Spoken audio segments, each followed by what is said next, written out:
And I'm going to turn it over to our residential living staff. Hi, everyone. My name is Melissa Scuderi, and I am one of the Associate Directors of Residential Living. We are going to pause for 1 second. I'm trying to get the rest of the team on, so if you can bear with us just 1 second, I'll see what I can do, and then I will get right to being able to share our presentation with you. Oh, there she is. I think I'm on now, yay. You're going to love technology. Yeah, really. Hello, everyone. My name is Madison Smith, and I'm the Director of Residential Living here at Piedmont University. And we have some other staff members. I think they're still getting on, and they are also part of our professional staff team here and work in our main office. So as we get started, first, welcome. I'm so excited that we get to welcome you guys in the next couple of weeks. We have been busy getting our campus ready, making sure that your rooms are all ready, and we've been working through some things. So today I'm going to go over kind of things that you want to make sure that you're taking notes for and that you are checking off your list as we get prepared to move in. So the first thing that I want to remind everyone about is before you move in on campus, you got to make sure that you're cleared with the university. And being cleared with the university means a couple of things. One, make sure that you have filled out your SHIP information. That's your student health insurance plan. That email was sent out about 2 weeks ago, and it went to your Lions email only. That gives you the process to either opt in or opt out of the SHIP insurance. The reason why we want to make sure that you have done that is because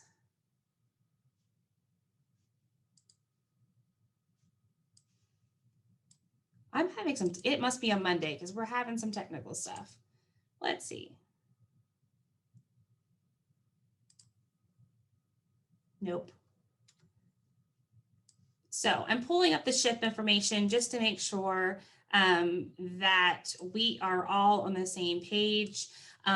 Just a reminder that all residential students here at Piedmont University have to have health insurance. You have two options to do so. So that email that was sent to your Alliance account, everyone must fill out regardless. That's going to give you two options. You're going to either be able to opt in, meaning you're going to purchase the university health plan, which is called SHIP. And then if you're not going to do that, you're going to opt out of that. And that's where you're going to add in your insurance card information that you have through your parents or guardians or another source. This is mandatory for all students to have health insurance. And so we want you to go ahead and fill out that link. This is something that you will do every year, but before you come to campus, we won't be able to get your keys until you do this. Some people have been emailing and say, well, hey, how do I pay for it? Well, that's a great question. Your SHIP health insurance is actually added to your student bill. And so you can go into your student accounts. You can go into student planning and see if they have placed it on your account. I know that the estimated published price was around $2,200 for the entire year. And they can set up a separate payment plan with you for that health insurance, but also to make sure that your financial aid and other things can be covered as well. So I think that's a pretty nice little feature that we have. The other thing I want to chat with you about is when it comes to getting cleared to come to campus, we also want to make sure that you have taken care of things with the business office. The business office and student accounts is going to make sure that you either A, have a payment plan set up, B, you've already taken care of your bill, or C, you've worked out something with that office to make sure that your tuition is taken care of. When you come to move in, if those items are not set up, we will have you meet with the student accounts before letting you go forward, because that is an important piece of getting cleared to be on campus. That also goes hand in hand with financial aid. So I know with having some of the residence hall charges placed late on your account, people were scrambling around to do that. And so financial aid is still working with you all to make sure that your aid has been applied correctly. And they are the people that you want to contact to make sure that your financial aid has been added to the account, it's all clear to go. Because if your financial aid isn't taken care of, we can't let you get your key either. Now, if you have any specific questions, some people get audited for their FAFSA. Some people will have some odd paperwork they need to fill in sometimes for financial aid. But that team over there will make sure that we get all of that taken care of for you so that you are marked off as clear with the financial aid and student accounts office. The next piece is the EverFi. So the EverFi is about an hour training session that you have been sent. I believe it went out last week. It goes over important policies that we want all of our students to know and understand at our university. All of the residents on campus do take that, as well as all of the professional staff that work at Piedmont take a version of that course. It does take a little bit of time. So I wouldn't start it the morning of you wanting to move in, especially if you want to stop and go back and forth in it. I tell my students to dedicate 45 minutes to an hour to it, and we break it up in sections.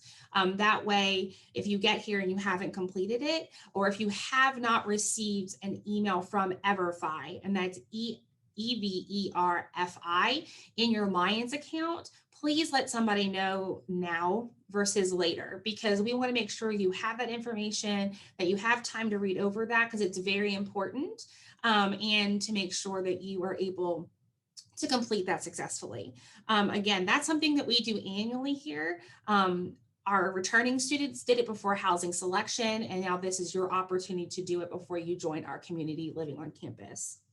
The final piece I want to remind you guys of is making sure that you either have your negative COVID-19 test or you have uploaded your proof of vaccination to the Piedmont app. So the Piedmont app is going to be used a lot every day here. And when you open up the Piedmont app, there are going to be some tiles there. And on the top two tiles, one is report COVID test results. So that's where you're going to be able to put your negative COVID-19 test results. The other one is a vaccination proof, where you would actually take a picture of your vaccination card.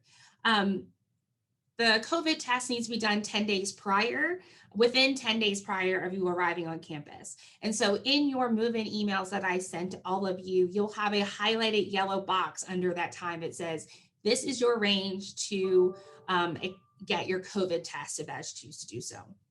That is required. It has to have your name on it. It has to have the negative test results. It has to have those important information factors on there. And I tell everyone, just in case technology fails us, if you have that paper copy, bring it with you. I would rather you bring it with us and we just double check and make sure it's there than you to be here and it didn't upload correctly. That's just one thing that I would just stick with your stuff coming onto campus, and that will definitely help you be prepared. In regards to the vaccination, it is not required, but the part that is required is you have to have a completed vaccination. So for example, the Johnson & Johnson is 1 shot, the Moderna and Pfizer are 2. To be able to have the proof of examination clearance, you have to have all shots, whatever vaccine you decide to go with. And you can upload those even today, because as we're uploading them, they are checking those off. But remember that COVID-19 negative test has to be within 10 days of arriving to campus. If you can't remember those days, it's okay. Let us know. We'll be posting reminders on our Instagram and the Piedmont app about getting those into us. So a couple questions about the vaccine that have come in that I can answer is we are currently going through all of the things that you guys have uploaded. So today our RAs arrive on campus, and so we're busy making sure that all of the uploaded data is put on this cleared form that we use. So if you've already uploaded your proof of vaccine, it is should be there for you. If you want to know specifically, you can send a specific email to residentslife@piedmont.edu and we can double check for you. But we can, if it's been in the system, our students from last year still show in the system, we have access to that. You don't need both a COVID vaccine test. You don't need both a COVID vaccine proof and a COVID-19 test. It's one or the other. And so if you choose to do both, you're more than welcome to do that. But if you have your proof of vaccine, that is all that we need, or the COVID-19 negative test. In regards to the process of clearing, those things get you cleared to come to the university, which means you get to come to move in, and then we get to start the best process. The Department of Residential Living is pulling out some awesome stops this year. We've got some great things happening, and I'm going to give you some more specific information regarding move-in. So by now, whether you are in sale or you are a first-year student, you should have received an email with your date of move-in and your time of move-in. All sales students will be here on August 5th between that 1 and 3 p.m. hour, and the rest of our first-year students will be on August 8th, starting at 8 a.m. to, I think the latest move-in for you guys is 12:30. But if something happens, it's okay. We're going to get you through. We're going to get you to your move-in location so that you can move into your residence halls. This year, we are doing our check-in process at the MISE. There are detailed instructions, GPS location, and all the steps at the bottom of your move-in email. For that, if you have any questions, I would say moms, dads, if you're driving, take a look over that. The MISE is very easily to be found, and we will have directional signs to there. When you come to the MISE, you're going to park in the MISE parking lot. You can bring your family in if you would like with you, and you're going to enter the MISE. And once you enter the MISE, one of our staff will greet you, and we will look at our clear document to say, okay, have you completed all of those things that I talked about? SHIP, your payment plan, your financial aid, either your vaccine or your test, and your EverFi account. If you've completed all that, you get to go and get your keys. You go directly past all of the adults and you go downstairs, and the resident assistants will be there, and they will actually hand you a welcome packet. In your welcome packet, there's going to be lots of great information. There's going to be a welcome letter from your assistant director or associate director of your building. There will be information about Welcome Week. There will be information about how to get mail at our post office. Since we do not do mail on campus, there will be information about running for SGA positions and lots of other goodies that will be in that bag. But the most important thing that's going to be in that bag is your key and your new ID. Those things are going to be all packaged for you. So you're just going to pick up your package. You're going to sign for your key, saying that, yes, we've given you both your key and ID. And then you will be given a fast pass. Your fast pass is like a piece of colored paper that says what residence hall you live in. And that's going to go in the front of your car. So if you bring 2 cars, you're going to get 2 of them. And then someone will be able to direct you either to Purcell, Wallace, or GB. And that kind of tells our staff on the other end that you've already been through the MISE, you're all ready to go, you have your key and ID, and then we're ready to help get you to the next step of the process. If you haven't finished any of those items, when you enter the MISE, we're going to know that, and we're going to be able to direct you to student accounts and financial aid on site. We will have our student affairs professionals there that handle SHIP, your health insurance, and EverFi. And so we'll be able to kind of take care of that all in-house. But the more that you have complete, the faster this part goes for that process. And then once you get your keys, you are off to that location. Parents, while your student is doing that, we will have our parents and alumni groups over there to welcome you and to give some goodies, and to also just meet you and have you get some more information about being part of the Piedmont family, and to really just complete that process. You know, alumni begins the day you move in, and we are all proud alumni of where we've graduated from, and you'll see that at Piedmont. And so we want you to start off on the right foot as well. In regards to getting things set up for payment plans, anything with money that is not financial aid goes through student accounts. You can email them at B as in boy, I as in igloo, Z as in zebra @piedmont.edu, or you can give them a call. You can always call the 706-778-8500 number and ask for student accounts. And those wonderful people will take care of you and make sure that those payment plans are set up. They are willing to still work with us. They know that a lot of that information being uploaded in the system caused a delay.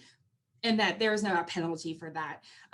But you are free to still go ahead and sit down with them, talk to them. You can Zoom with them and set up a payment plan or pay your bill, however you choose to do that over there. In regards to student accounts, there's a number of ways you can do that. I know that they do checks, they do processing fees, they do a lot of things. And I leave the money to them because they are the experts over there with billing. And so Cassie and her team over at Student Accounts will be able to walk through all of the payment plans. There's a question about financial aid. If you haven't received all of your aid, you want to go ahead and contact financial aid. Each of you have been assigned a counselor based upon your alphabet, but anyone over there can answer any question that you may have. And that's going to include information about disbursement and things of that. You can email them at finaid, FINAID at piedmont.edu, and they can also make sure that you are all set and ready to go. I know for me, when I was a student, just double checking with those offices, making sure I was good, made me feel better and more confident coming to college because I knew I'd taken care of those things. And that's the same thing with the COVID vaccine upload. If you want to make sure that we have that, we'd be more than happy to look at that for you. In regards to EverFi, you don't get an email that says you complete it. We don't either, but at the very end of it, it'll say you have completed it. It'll go through. If there are multiple sections, because each year is a little bit different on how the technology works, you want to, whatever sessions are assigned to you, make sure just do them all. You can't ever go wrong with getting them all complete, but it doesn't ever tell us like, hey, thank you for completing. I've had students take pictures of the end of their EverFi, but we will know on our end that you have completed that.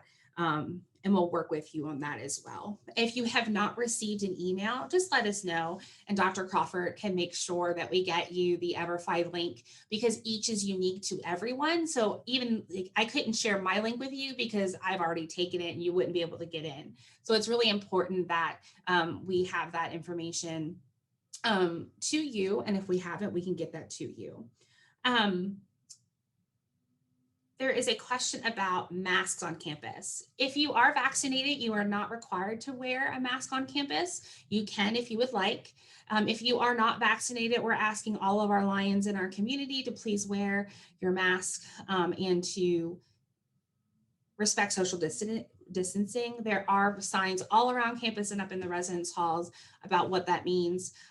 Currently, since COVID is ever changing, there is a specific link that I sent all of you, and maybe Zach can drop that in there of what is happening at Piedmont in regards to COVID-19. And it is a one central link that will tell mom and dad and you what's happening the day of move-in if you need to, if there was a COVID change. Something that we did change that we're looking forward to doing again this year is called the Lion Check. And that is again going to be on your Piedmont app. On the Piedmont Together website, they are adding some information, but I want to talk about the Lion Check and why it's so important. When you come, we're actually going to have you do your Lion Check while you're with us at the Mines. It opens August 1st. You don't have to do it until you arrive to campus, but that is very important because that is something you'll do every morning when you wake up. It will tell us, how are you feeling? Are you running a fever? It goes through some symptoms, and you will enter that information and it will get sent to our database. If you are clear, you'll get a green check and it'll say cleared, ready to go. If you get a red X, it says nope, and it will tell you the next steps to follow up. The Lion Check is required for everyone that we have here, especially our residential students, because if there is something, we want to be able to take care of you as quickly as possible. Once you start getting in the groove of it, it's not that hard, but I know that we, our residence life staff and our RAs will remind you, we've been through this before. And so we want to help make sure that it's easier for you. But we'll have a Lion Check station where the students will actually pull up their Piedmont app. They'll fill out their Lion Check and they'll show us, hey, I'm clear. That way you'll start that day, and then you'll do it every day until you're back home. In regards to coming to campus with keys, I wanted to mention two things. keys are very important to our safety and security. And you heard Chief talk about making sure you lock your cars and lock your residence hall rooms. Many people on campus, students choose not to lock their rooms. And that is definitely a safety thing. I don't know about you, but I want to make sure that my TV and all my good things are taken care of. So making sure to lock your door. If you do lose your key, it is a $75 charge for that key. And you can't make extras of our key because they are not reproducible. So we want to make sure that you have your keys on you at all times. With our IDs, you had your ID picture taken at orientation. We have your IDs and we are working on getting them programmed for your residence hall so that ID will not only be able to use for meals, but it will also be able to be used to get into a residence hall. If you are possibly in the music program or another building that has specific access, those departments will provide that access to you. But we gave you a lanyard with an ID holder. It is very important that you do not punch holes in our new IDs. One hole in it breaks the whole fob, and that replacement is a $25 fee. And I don't want to have to cause extra money. So that's why we bought you really nice connectors for that so that you can throw them on with your keys and keep them with you. If you do lose them, please let us know right away. It's a safety concern for all of us. And I know Madison and I both want our halls to be as safe as possible and our students as safe as possible. And I know that sometimes we're used to, it's quiet up here in Demarest. It's not super busy, that sometimes we forget, but it is very, very important for safety purposes that you make sure those things are locked. There is a question about move-in dates. Okay, so for sale, August 5th, sale is going to come in, both sale and first-year students, even though there's two separate move-in dates and times, it is all going to work the same. We are all going to ask you the same questions. We're going to all ask you to be clear the same way. The only addition is that sale has some paperwork for you to fill out when you get here. Whereas on the 8th, there won't be an additional sale table for you guys. In regards to those paperworks and those times, we are trying to be very consistent across the board with the university in requiring things of students. And so we want to make sure that we are getting that out to you. Now, what happens if there's a car issue, there's traffic, there's things of that nature? We're going to be flexible with you guys. Life happens, right? We've had cars break down. We've had roads blocked off and things just happen. We'll get you checked in. We have staff that are on call 24/7, 365 days a year. We have all those things prepared for you so that if you end up having something like a flat tire or things like that happen, don't worry, get here when you can. And we have the Res Life on call phone that we do have. If you get into an emergency, someone will be able to hear about that. So let's talk about move-in times. Sale, you have a very specific window. You have to be here. ENIC would really like you here before 2:30 p.m. And that's because you have a smaller window because you're leaving for a retreat. So we're going to check in all of sale in about 2 hours. With the other first-year students on the 8th, you've been each given a time. There are around 40 people checking in every hour. So if you have an 8 o'clock time and you don't get here to 8:20, that's completely fine. Okay.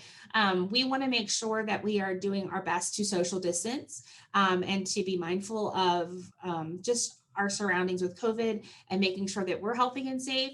But we also want to take a little bit of pressure off of you guys. If you guys are a couple of minutes late, promise not going to tell anybody, and it's going to be completely fine.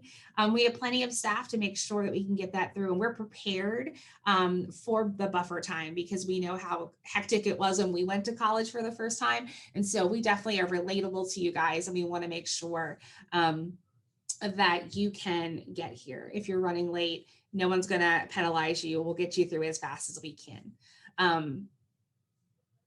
The other question they had about is, what if you didn't get your photo taken during orientation?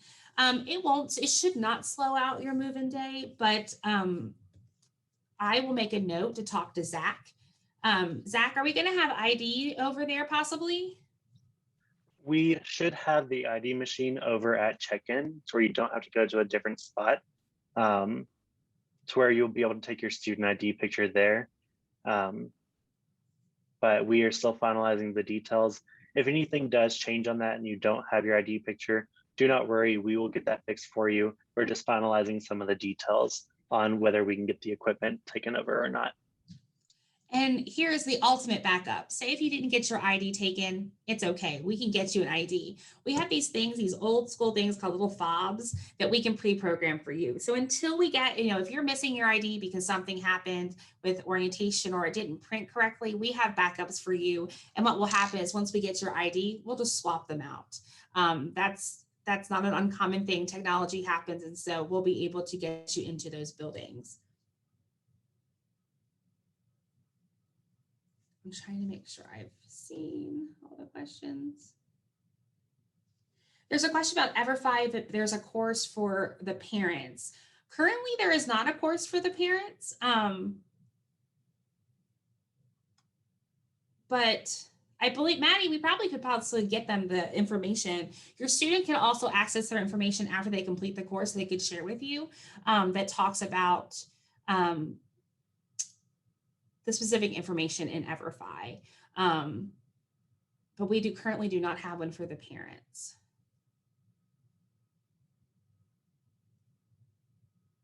Okay, so I have a student saying they want to set up a payment plan. You called to ask and was told to receive an email. If you haven't received an email about a payment plan, go ahead and reach out to student accounts. I don't want anyone to get stuck because they don't have a payment plan. You can reach out. A lot of students are right now, so it might take a little bit longer of a wait. But if you haven't received an email and you talk to them personally, like picked up the phone and actually talked to them, which is going to be usually a little bit quicker than responding to email, please go ahead and reach out to them again. If you can't get through, let one of us know and we can find out what's going on to make sure that's happening. I know that right now it's a very email heavy time at the university. And so it's going to take us 24, sometimes 48 hours to get back to everyone that needs that information. Someone asked about parking passes. That's a great question. So you can go ahead and go on right now to PilgrimNet and use the same Lions email account information to log on. You can go to PilgrimNet and actually put in for your parking permit. When you do fill it out, when it's complete, you're going to know it's complete because you're going to get this white blank screen. You don't have to do it again. That means it's worked correctly. Once you're here, you'll be able to go over to campus police and pick up your parking passes at that time. It doesn't take the campus police very long to do that. And so that's a pretty easy process. Also, for the first couple of weeks, they know that a lot of people have to get those things. So they're lenient with us to get sure that everything is getting complete with your parking passes. In regards to move-in times, there's a couple of questions about move-in times. Can you come earlier than your move-in time? If you end up being here early, you can come on in, but we really need people to stick to those move-in hours because it is for COVID safety purposes. We do what it's called a staggered move-in, but these assigned times are designed to make sure that we are able to process all this information, make sure that we get everyone through the MISE in an organized fashion, but also to pace ourselves and making sure people can get in and unload your vehicles. And so we would ask, if you have an 11 o'clock move-in time and you coming at 8 a.m., we're not going to say no, but we would hope that you could work with this as a community to do this because this is part of our process and it is a safety factor. And our dean and our president have pushed for this. And so we are doing this as a Piedmont community to do that. Also, just to note, all the upperclassmen are doing the same exact thing. They have to come within a certain time. And so we're being equal across the board. In regards to things that you might have forgotten at home, let's talk about that. Walmart here in Cornelia has a Walmart pickup. I think they have 32 spots or something now that you can do. If you want to do a Walmart pickup order, you are looking for the Walmart in Cornelia. It is, the address is actually 250 Furniture Drive. Feel free to do a Walmart pickup. That's going to save you time. it's going to save you not having to go through Walmart with all of the other freshman families, and you can just pull up and get that to go. Once students have their key and they are routed to their building, this is kind of how the back end of the move-in process will work. So you get your key, you go to your building. We'll have parking people helping you, but we will be unloading your car into a secure location. Then we will ask you to move your car to a parking location for that day. And then you can come back to the hall and move your items up. We learned this with COVID and still some of the things that are happening. We don't want to kind of cross people's touching things. We want to make sure it's safe and people that are taken care of. So you guys will be asked to move your own items due to COVID, and just making sure that we're keeping our staff as healthy as we're keeping our students. And so you won't be able to just park in front of your car. We will have people giving you a time limit for that, but there is no time limit for you guys to help your student get moved in. You can go have lunch off campus. But to make some things a little bit more convenient for you, I would definitely use Walmart Pickup. They're great. The cafeteria, the Chartwells will have the caf open with specials for our parents that day, so you can eat. Parents, you can eat lunch with your student if you would like. Students, you don't even have to pay for it. It's on your card already. And so that's going to be open to you. There will also be lots of snacks and fun things in the lobbies for you guys to kind of munch on throughout the day. And then at the end of the evening, before they get ready to go off to Welcome Week on that 8th, a lot of our parents will they'll either take them out to dinner or they'll say goodbye, and then they're off to dinner, they'll go. Parents, you are definitely allowed to come back if you need to, but on that move-in day is really your only day for us to come back and forth. Right now, the rule is there will be no guests for the fall that are not Piedmont staff or residents. So after move-in day, we are asking all the families to limit it to 3 people just to keep our COVID numbers and everyone safe and numbers on campus. So if you could bring 3 or less with you to help your student move in, we would greatly appreciate that. But after that move-in day, there won't be any guests. Now, can you come to campus? Yes. And so this is what I told my students last year that I'm going to share with you. You can definitely drive up into the front of Purcell. Your student can meet you outside. They can get items that you're going to be dropping off. That's not a problem. It's just that you can't come within our buildings. So having, if you want to drop off something to your student, they would have to come outside and meet you. We are not going to have any guests on fall at all that are non-Piedmont people. And so because of that, that is kind of your day of coming up and being within their building. You can come to campus, you can sit outside, you can enjoy our parks and our beautiful scenery and our luscious like watershed and things, but you can't be in the residence halls after move-in day. And trust me, that's hard for me too, because this is where I live full time. And so I abide by those rules too, that my family doesn't get to come during the year either. And so that is something that is really important to note. So parents are asking, hey, well, what happens after I leave? Well, our students in Zach's office are going to have an amazing time with their main leaders. They're going to have a wonderful welcome week. The resident assistants will be around, and there are lots of activities and fun things to do. Welcome week goes through Tuesday night. And so Tuesday night, the 10th, and then classes start at 8 a.m. on August 11th. We are ready for people to start on the 11th. All the classes will start. Hopefully you guys get a good night's sleep, and then off to class that you guys go on Wednesday. And that is a full schedule. That includes practice and everything that your coaches might have taught you about. So we are in a full academic swing starting August 11th. And that's really the day that things go to whatever the new normal is back at Piedmont for that. So a little bit on Welcome Week. I'm going to try to send out that schedule on Wednesday. I'm still finalizing some of the details. However, we will have dinner open in the CAF from 5 to 6 p.m. But if you wanted to eat off campus, that is perfectly fine. But we do need you back on campus starting at 6 p.m. on August 8th. We will have sessions from 6 to about 9:45 that night. And then all throughout Monday and Tuesday, we will have sessions that you will be expected to attend, and then there are some sessions that you will have the opportunity or are recommended to attend. Whenever I send out the schedule, again, hopefully on Wednesday, most of the sessions will have attendance, and then we'll say what it is. If it's expected, we expect you to attend. If not, you get to have a wonderful meeting with me or the dean to go over why you missed those and to give you that same information. While others are more recommended or optional, those you do not have to attend, but the ones that are expected, you are expected to attend those sessions. I see we have 1 or 2 hands up, so feel free to unmute and ask any questions you have or utilize the chat box.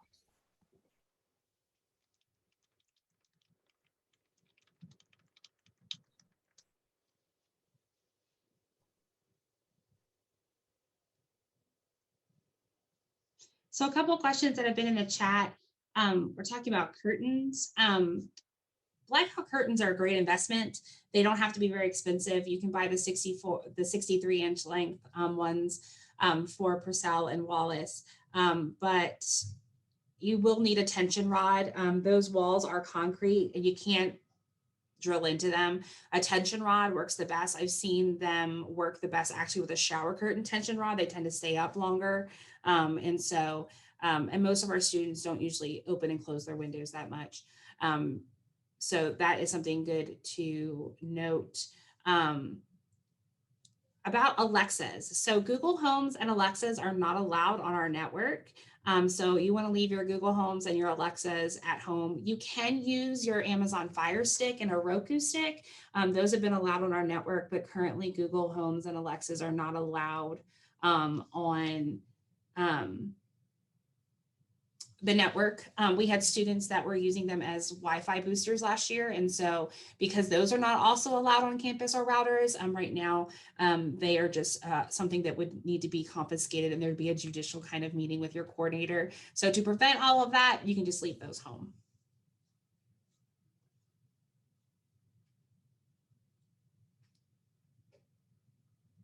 Somebody asked about classes starting on the Wednesday or the Monday. So when classes start on the 11th of August, you're going to be on your Wednesday schedule. So you go a Wednesday, a Thursday, and a Friday schedule that week. And then on Monday, you would go onto that Monday schedule. So if a class that you have like PMON 1101 that only meets one a week, and it might be on a Monday, you wouldn't meet with that class until the first Monday after welcome week. Is there a dress code for classes? There isn't. I think that we like to be covered. I think that's a good place to start. I think at the beginning of the year, everyone starts off with putting themselves together, and by Christmas, we're in hoodies and a sweatshirt and sweatpants most of the days. There is no dress code per se, unless you are in a specific class that may need one. So there could be specific needs for chorale or things of that nature. Are visitors allowed outside and just not in the building? Correct. For move-in, parents and visitors are allowed inside, but after the day of move-in, there are no guests on campus for the remaining of the fall, and that can change at any point. And you'll be notified by that. But parents and guests can still come to campus. They can just not be in a hall or a building on our campus.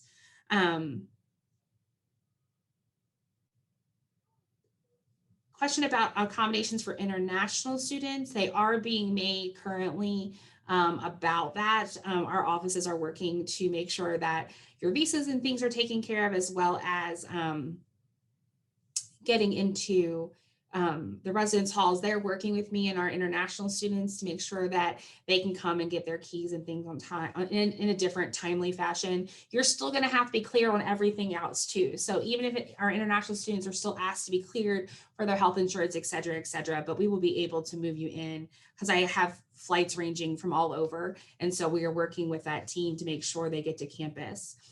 Yes, you can bring an Ethernet cable. I would tell you guys to, because Wi-Fi is great, but it's not for things that are large streaming If you're a gamer or anything like that, you want an Ethernet cable. I told my students probably around a 20-foot one. And the reason why I say that is most students don't use their desk actually for their laptops. They're usually on their bed or somewhere else. That way you have plenty of room to be plugged into your Wi-Fi. Instead of being plugged into Wi-Fi, you're plugged into your Ethernet port, and that is going to allow you to have a lot more flexibility and be a lot less frustrated when you're trying to print something. I do not know about the sports. There's a question about what about watching sports? Currently, I do not know what the Division III rule is on that. We have not heard. That is up to athletics and the USA, the Division III and our region on how they do that. So that is definitely something that we were all watching and our athletes are too. So as of right now, I don't have an answer to that question, but we are waiting to hear more information from the university. Are bed risers allowed? No, they're not. No concrete blocks, no bed risers, nothing to boost your bed up off the floor. In orientation, we talked about the worst case scenario beds that have about a 9-inch clearing underneath, or the older beds. And if you are 6'2" or taller, you have been asked to request an extra long bed. If you're doing that, I'm doing those assignments today to make sure that you are getting the XL beds you need, because we have some 6'4" and 5 and 6 guys. We also have questions about the bed risers in regards to why not. The reason why we don't do that is, one, it's not safe. We had people that would fall out of their beds or they got hurt. Some of them were athletes. It's also just a risk management issue. These beds, they're older. They're not designed to be like a newer lofted system. And so for the older beds, they have about a 9-inch clearing underneath. I say 8.5 just to be safe for things sliding in and out. But when in regards to how high off the floor are they? That's about as high as off as they go. For the twin extra large beds, they can be put up 36 inches. They will be placed there if you have requested an extra large bed and we can accommodate you by how many beds we have, then that bed will be placed at a 36-inch. As high as it can go, that you'll be able to place like a 3 or 4 drawer Tupperware underneath of that. But we don't have beds like that for everyone right now in the first year halls. And so that is where next year that will be a more sophomore living and higher.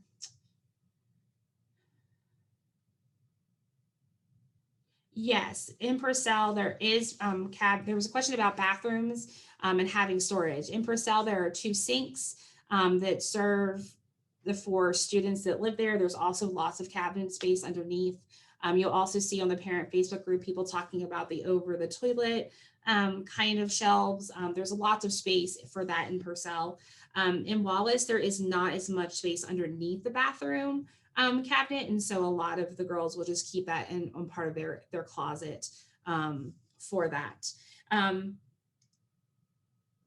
In regards to, there's a couple questions about XL beds in, can I request one? You can request one, but we need to be 6'2" or taller. That is our requirement because we don't have them standard for all of the halls in the first year area. So if you are 6'2" or taller, you can request one. Just send one to residencelife@piedmont.edu. Those requests are due by Wednesday, we're asking. And we do check if you're an athlete, if you are 6'2", because we had some people that were not very honest. And so we want to make sure that our students who do have the taller frames get to have those options. Anything regarding sizes. So if you forgot, how big the windows are, things of that nature, you can go on our Instagram page under highlights. Everything about the first year halls is on there. It tells you their window size, the bed size, kind of curtains you need, all those little specifics information. And I'm going to direct you there because there's a lot of different specifics that you might have questions about. But overall, the windows for Purcell and Wallace are going to be standard 2 curtain widths wide, and they're going to be 63-inch length for people buying curtains. There is a ResLife account. So if you go, I actually will put that in the,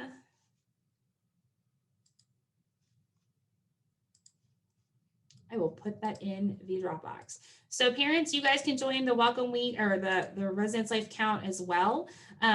We post, Suzanne and I, the other associate director, we take care of the I cannot speak today, the Instagram. And we put a lot of information up there. We do a lot of reminders. We put, and for move-in, we will have move-in reminders that hit daily up towards that page. So feel free to follow us for more information.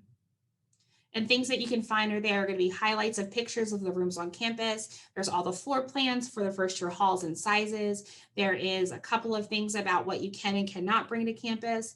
There is information about making sure your things are, what does clearing mean before you come to campus? There are reminders about your COVID vaccinations and things of that nature. So we try to make it a one-stop shop to get some information.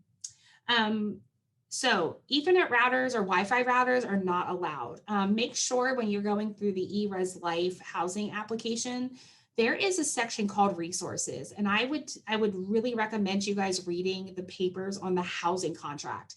It outlines very specifically what you can and cannot bring. So it talks about all the things like toasters, air fryers, all those things that are a no-go. It talks about what you can and cannot bring for IT technology. It talks about pets and things of that nature.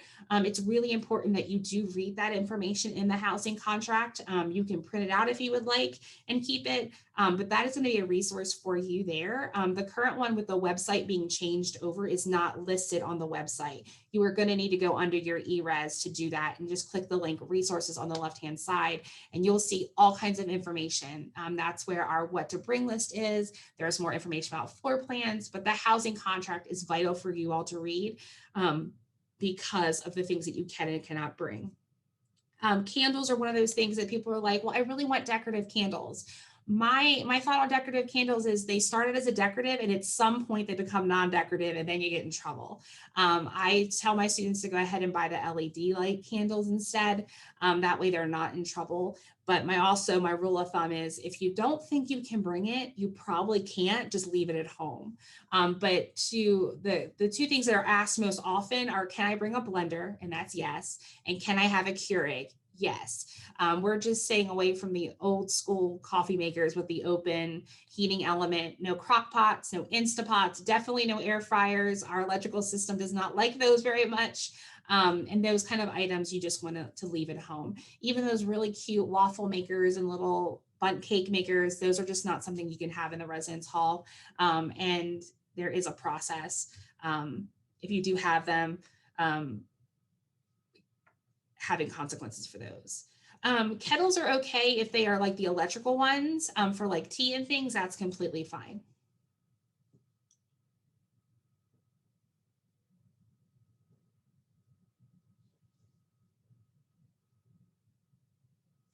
Does anyone have any questions that I didn't hit? Melissa, did you go over, can they have an Ethernet router or Wi-Fi router? Yes, routers, just to reiterate the IT things, you cannot have a router at all, no type of router. Routers actually take down the entire internet system at Piedmont. I know one of my students had one this year. It took down the entire main campus network. Wi-Fi boosters are also not allowed. Just leave them at home. It's not worth getting in trouble and losing all kinds of Wi-Fi technology as well. So just don't, those are not okay. And that's the same thing with Alexas and Googles. They're just not okay. Siri and our phones work fine, but the other ones you just can't have. There's a question about, can I bring an essential oil diffuser? Yes, you can. You can have diffusers. You can have those, the wax melts.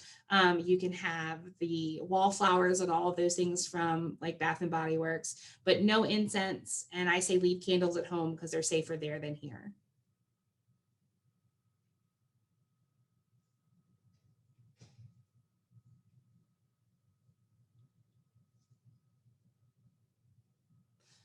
Well, that is all I have for you guys today. You will be getting some reminder emails over the next week regarding check-in. If you have any questions and you just need to know, you can feel free to email us always at residencelife@piedmont.edu. First year students, I am currently working on getting all of the roommates and all of the switches taken care of. It is going to take us a little bit to have accomplished. So if you can just bear with me this week, we start RA training tomorrow, but Suzanne and I are working very hard to get those things updated on your eRes portal. Right now, you probably received an email from me if you had a question like that says this has been fixed, meaning that it's been fixed on our end. We're just waiting for those things to upload. So if you can just bear with us for a little bit longer, we're working really hard to make sure those happen. And we cannot wait to see you in a few. Thank you, Melissa. We just got a question about pictures of rooms or on the Res Life Instagram page. Yes. Yes, they are. But I will tell you that if you're looking for non-Purcell Wallace pictures, I don't think we have a lot of access to them right now with the website. So what we have is what we showed at our spring housing. There was also a question about an iron. Yes, you can have an iron. A steamer, the closed steamers, those are also allowed. So thank you. If you do have any more questions, please feel free to drop them in the chat. A few reminders is all of the incoming students, returning students, and parents, you don't have to worry about this, but any incoming student, you should have received an email from Canvas to a guide to the Pride online Canvas course. Please make sure that you complete that as soon as possible if you have not already. First year students, that is how you will get your schedule. You will have to complete that course before you will get your fall course schedule. Transfer students, you will just need to complete that course as part of the orientation process. Like we said, welcome week. Please don't plan a getaway after move-in. We will have sessions starting the night of move-in throughout the first week of classes. And part of that will include a campus tour to where on that Tuesday before classes, your student will go with their main leader around campus where the buildings will be unlocked to where they can see where their classes are, to where they're not having to look for those on the first day of classes. Parents and guests, please save the date. We have our Fall Family Day scheduled for Saturday, September 25th. You will receive more information on Fall Family Day, how to register, what the schedule is going to look like in the coming weeks, but we did want to get you a date for Fall Family Day. And then, of course, if you have any questions about where to see if you've done certain things, all of you in the course will have completed the Starfish profile setup, which is one of our online systems here at Piedmont. All of you should have a success plan in there, and that will be updated on Thursdays. So if you have any questions on, did you complete the Guide to the Bride course, or did you complete Everify? Have we received your dual enrollment transcripts? All of that will be updated on Thursdays to where you can go in there and see if we have you marked as completed or not. And then if not, you can always reach out and we can figure out why on our system we did not have that completed. Anna Scott said, when should we buy books? You can actually go and look at your books as soon as you receive your schedule. So we have a Barnes & Noble bookstore here on campus that you can go in and see all of the books that you would need. And they do price match Amazon and the other larger companies, but it has to be sold and fulfilled through Amazon. It cannot be through a third party. And the bookstore will be open on the 8th